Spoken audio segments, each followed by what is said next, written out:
କାହାଣୀ ଭାଇ ଭଉଣୀଙ୍କର ସମସ୍ତେ ଜାଣିଛନ୍ତି କି ନୋକଝୋକ ଥାଏ ଛୋଟବେଳେ ବି ଭାଇ ଭଉଣୀ ମାନେ ବହୁତ ନୋକଝୋକ କରିଥାନ୍ତି କିନ୍ତୁ ଗୋଟେ ସ୍ପେଶାଲ ବଣ୍ଡ ଥାଏ ଭାଇ ଭଉଣୀଙ୍କର हाँ, ଯୋଉଟା କି पढ़ाई तो ବହୁତ करती କମ थी तो ଦେଖାଯାଏ ସମସ୍ତେ ବୋଧେ ଭାଇ ये ଭଉଣୀ ऐसे ତ ପିଟା ପିଟି ହଉଥିବେ हाँ କିନ୍ତୁ ଗୋଟେ नहीं ଏଜ पाँच ପରେ ନା ଭାଇ ମାନେ ବହୁତ हाँ କନସର୍ନ अच्छा ଥାନ୍ତି तो ଭଉଣୀ होती ମାନଙ୍କ ନେଇକି जबरदस्ती ଆଉ डांस ଭଉଣୀ करती ମାନେ ବି ବହୁତ କନସର୍ନ ଥାନ୍ତି ଭାଇ ମାନଙ୍କୁ ତ ସେଇ ଜର୍ଣ୍ଣିଟା ଦେଖାହେଇଛି କି ଗୋଟେ ଭାଇ ତା ଭଉଣୀ ପାଇଁ କୋଉ କୋଉ ଲିମିଟ ସବୁ କ୍ରସ୍ କରି କରି ଯାଉଛି ଆଉ ଏଇ ସିନେମାଟା ଆପଣଙ୍କୁ ଗୋଟେ ପଏଣ୍ଟରେ ମୁଁ ଏତିକି କହିବି ସିନେମା ଦେଖିଲା ବେଳକୁ ଆପଣ ମାନେ ବୋର୍ ହେବେ ଏତିକି ଏଇଟା ମୋର ଲାଷ୍ଟ ଷ୍ଟେଟମେଣ୍ଟ ରହିବ ଭାଇକୁ ନେଇକି କି ଏଇ ସିନେମାଟା ଆପଣଙ୍କୁ ବୋର୍ ଲାଗିବନି ଗୋଟେ ପଏଣ୍ଟରେ ଲାଗିବନି କି ଚାଲ ଟିକେ ବ୍ରେକ୍ ହୁଅନ୍ତା କି ଉଠିକି ପଳେଇବା ଟିକେ ଇଣ୍ଟରଭାଲ କାଇଁ ମାନେ ସେଇ ଫିଲ୍ଟା ତ ଆପଣଙ୍କୁ ହବ ସବୁ କରେଇବୁ କନ୍ଦେଇବୁ ହସେଇବୁ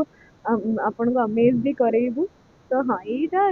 ସିନେମା ଯୋଉଟା କି ଆପଣଙ୍କୁ ଟିକେ ଆପଣ ଯେତିକି ବି ଟଙ୍କା ଦେଇକି ଯାଇଥିବେ ସିନେମା ଦେଖିବା ପାଇଁ ଆପଣଙ୍କୁ ଗୋଟେ ପଇସା ବସୁଲ ତ ଲାଗିବ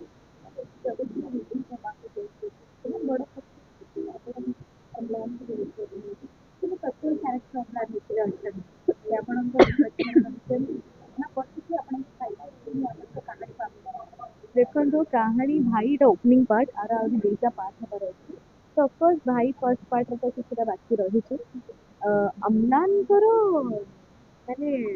ତାଙ୍କର ଏଇ ଲୁକ୍ ଟା ବୋଧେ ବହୁତ କମ ଜଣ ଦେଖିଛନ୍ତି ଅମ୍ଲାନଙ୍କର କ୍ୟାରିୟର ଭିତରେ ମାନେ ଆଇ ଏମ୍ ସରି ଯଦି ଆଉ କିଛି ସିନେମା ଥିବ ମୁଁ ତ ଜାଣିନି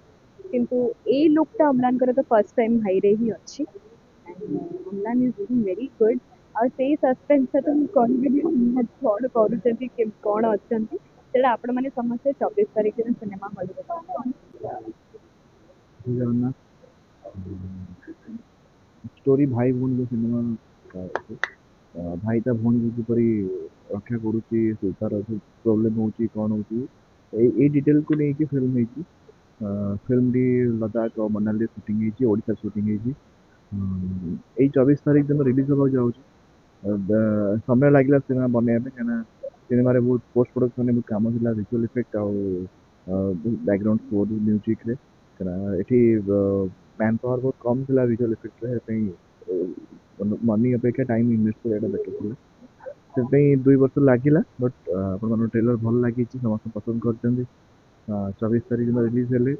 ସମସ୍ତେ ଆସିକି ଦେଖିଲେ ସିନେମା ଟିକେ ଭଲ ଲାଗିବ।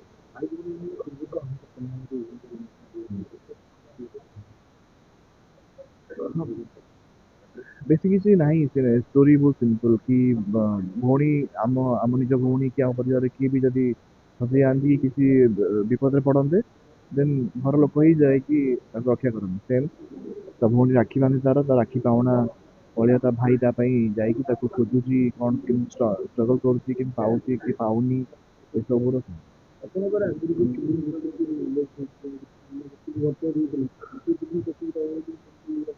ନିଶ୍ଚୟ ମୁଁ ଚାହିଁବି ସେମିତି ଭଲ ପାଇବା ମିଳୁ ବୋଲି ଆଉ ଭଲ ପାଇବା ମିଳିଛି ବି ଲୋକଙ୍କୁ ଯେମିତି ଜେନ୍ୟୁନ୍ ଅଡିଏନ୍ସକୁ ମିଳିଛି ହବ ଶୁଭୁନି ସାର୍ ହଁ ସରି ମୋ ନାଁ ବିକାଶ ଜଣାତ୍ର ମୁଁ ଭାଇ ପିକ୍ଚରରେ ଖଳନାୟକ ଭୂମିକାରେ ଅଛି ମୋର ଏଇଟା ପ୍ରଥମ ପିକ୍ଚର ଯେଉଁଥିରେ କି ମୁଁ ଖଳନାୟକ ଭୂମିକାକୁ ଫାର୍ଷ୍ଟ ଡେବ୍ୟୁ ପିକ୍ଚର କହିଲେ ହେବ ମୋର ମୁଁ ଆଗରୁ ଛୋଟ କ୍ୟାରେକ୍ଟରରେ କରୁଥିଲି କିନ୍ତୁ ସାର୍ ମୋତେ ଡାକିକିନା ସାର୍ ମୋତେ କହିଲେ ଯେ ତୁମକୁ ଏମିତି ଖଳନାୟକ ଭୂମିକା ମୁଁ ଚାହୁଁଛି କିନ୍ତୁ ତୁମକୁ ଦେଖା କେମିତି କରିବାକୁ ପଡ଼ିବ ତାପରେ ସେ ମୋତେ ଚାନ୍ସ ଦେଲେ ଯେ ମୁଁ ତା ପାଇଁ ବହୁତ କୃତଜ୍ଞ ଆଉ ମୁଁ ପାରୁ କ'ଣ ଚେଷ୍ଟା କରିଛି ମୋର 100% ଦେବା ପାଇଁ ବହୁତ ଚ୍ୟାଲେଞ୍ଜିଂ ଥିଲା ଯେ ତ ମୋ ପାଇଁ ପ୍ରଥମ ପିକ୍ଚର ବୋଲି ସେଇଟା ମୋ ପାଇଁ ବଡ଼ ଚ୍ୟାଲେଞ୍ଜିଂ ଆଉ ଯେଉଁ ଜାଗାରେ ସୁଟିଂ ହେଇଛି ବହୁତ ଡିଫିକଲ୍ଟ ସେଇଠି ମାନେ ଏକ ହାଇ ହିଲ୍ 13,000 14,000 ହାଇଟ୍ ସେଠି ଅକ୍ସିଜେନ୍ ନାହିଁ ସେଠି ଖାଲି ଯିବା ପାଣି ଭିତରେ ସୁଟ୍ କରିବା ବହୁତ ଡିଫିକଲ୍ଟ କିନ୍ତୁ ସେଇଟା ଚ୍ୟାଲେଞ୍ଜିଂ ଥିଲା ବି କିନ୍ତୁ ବହୁତ ମଜା ଲାଗୁଥିଲା ଏଣ୍ଟାୟାର ଫିଲ୍ମ ସବୁ ଆମେ କଷ୍ଟ କରି କରୁଥିଲୁ ମଜା ବି କରୁଥିଲୁ ତା ଦେହରେ ବହୁତ ମୁଁ ମୋ ନିଜ ପିକ୍ଚର ବୋଲି କହୁନି କି ଆମ ଭାଇ ପିକ୍ଚର ବୋଲି ତମେ 100% ତାଙ୍କୁ ଭଲ ଲାଗେ ଆଜ୍ଞା ଆଜ୍ଞା ଏଇଟାই ସାର୍ ଆକ୍ଟିଂ ଆପଣ କହିପାରିବେ ତାକୁ ଆଉ ମୁଁ ଆ ପାଇଁ ଜେପି ସାର୍ଙ୍କୁ ଅଶେଷ ଧନ୍ୟବାଦ ଦେବି ଯେ ମୋ ପ୍ରତି ବିଶ୍ୱାସ ଜଣେଇଲେ ଆଉ ବିଶ୍ୱାସ ରଖିଲେ ଆଉ ମୁଁ ଚାହିଁବି ମୁଁ ବି ତାଙ୍କ ସେ ଯେଉଁ ମୋ ଉପରେ ବିଶ୍ୱାସ ରଖିଛନ୍ତି ତାକୁ ବିଶ୍ୱାସ କରିବି